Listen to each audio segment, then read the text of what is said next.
Assalamualaikum warahmatullahi wabarakatuh. Pada kesempatan kali ini, kami dari kelompok 12 akan mempresentasikan materi mengenai perumusan kesimpulan penelitian, kemudian format laporan penelitian, dan laporan skripsi. Sebelumnya, saya akan memperkenalkan diri terlebih dahulu. Nama saya Dwi Damayanti dan rekan saya yang bernama Fitri Suhayati. Untuk kelanjutannya, simak video berikut ini ya. Yang pertama ada kesimpulan penelitian. Kesimpulan penelitian adalah pernyataan singkat tentang hasil analisis, deskripsi, dan pembahasan tentang hasil pengetesan hipotesis yang telah dilakukan pada bab sebelumnya.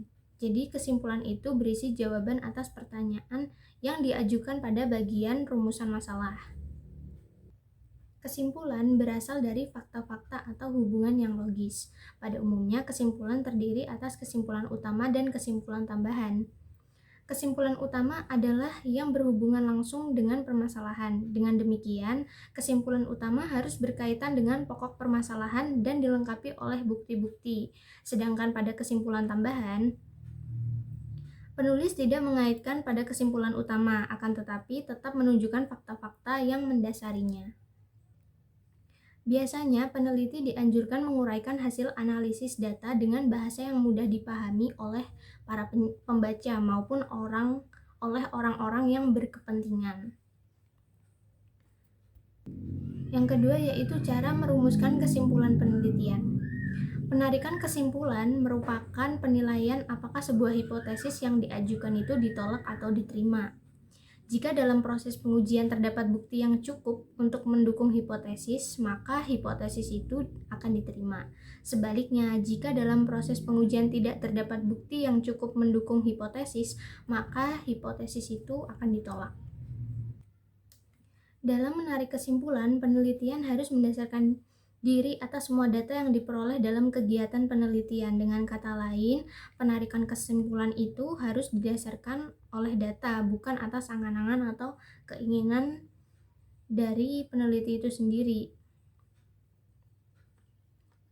Intinya tidak boleh memanipulasi data.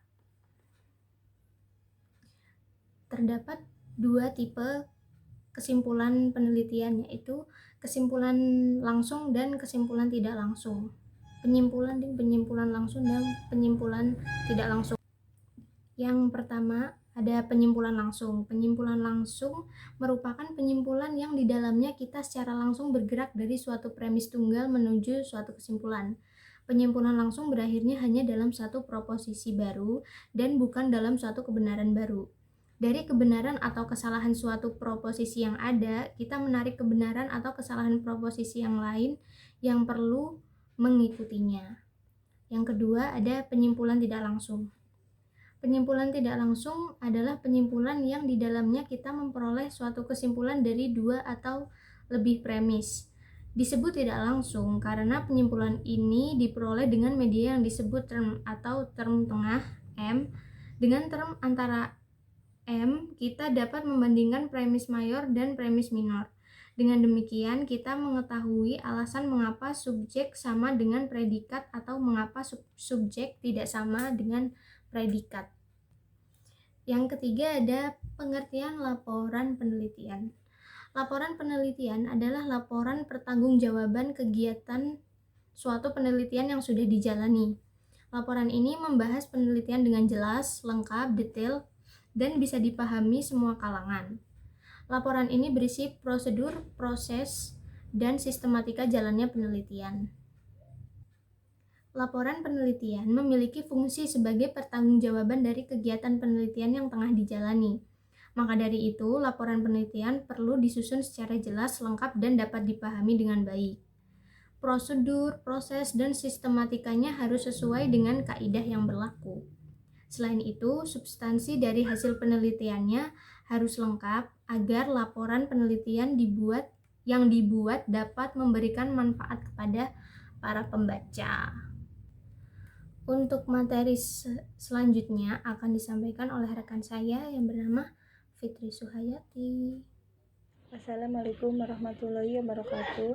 Nama saya Fitri Suhayati. Saya akan melanjutkan bacaan dari Dwi Damayanti yang bagian D.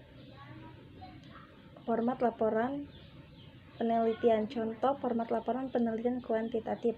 Yang pertama, latar belakang masalah. Yang kedua, rumusan masalah. Yang ketiga, tujuan peneliti. Yang keempat, hipotesis penelitian. Yang kelima, kegunaan penelitian. Yang keenam, yang ketujuh, definisi istilah dan definisi operasional.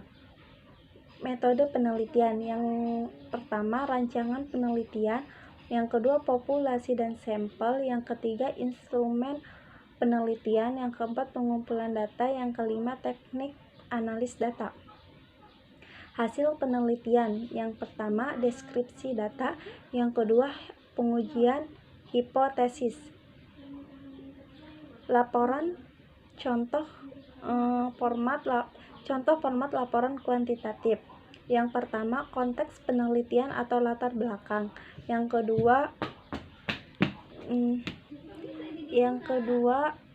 fokus penelitian atau rumusan masalah. Yang ketiga, tujuan penelitian. Yang keempat, landasan teori. Yang kelima, kegunaan penelitian.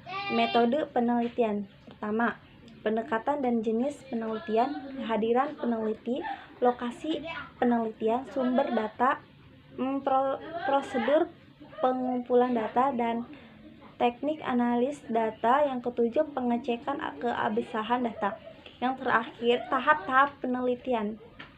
Pengertian laporan skripsi atau tugas akhir adalah suatu karya ilmiah berupa paparan hasil peneliti maupun studi kasus yang mengkaji dan membahas suatu masalah dalam bidang ilmu teknologi dan informasi, baik didukung bidang ilmu komputer maupun informasi, dengan mempertimbangkan keterbatasan mahasiswa, khususnya pemilihan perangkat lunak yang digunakan dalam memecahkan masalah penelitian. Oleh karena itu, peneliti ini lebih bersifat analitis. Kegiatan penelitian dalam rangka penulisan tugas akhir dilaksanakan melalui beberapa tahap. Yang pertama, studi lapangan untuk memperoleh data primer. Yang kedua, studi kepustakaan untuk memperoleh teori-teori atau data sekunder yang relevan dengan permasalahan yang ditelitinya. Yang bagian F, format laporan skripsi. Penjelasan sistematika. Proposal skripsi. Cover proposal, judul proposal, halaman utama yang pertama kali dicek oleh dosen penguji, yaitu lembar judul, lembar pengesahan, daftar isi, kata pengantar, daftar tabel, daftar gambar, dan daftar lampiran. Sekian, terima kasih. Wassalamualaikum warahmatullahi wabarakatuh.